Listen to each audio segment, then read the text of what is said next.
and I basically deleted everything. So right now it's like a new project, right? And let's see how fast this is.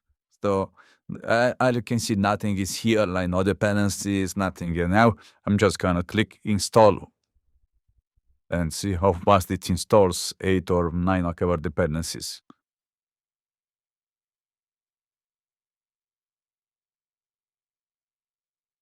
That was it, right?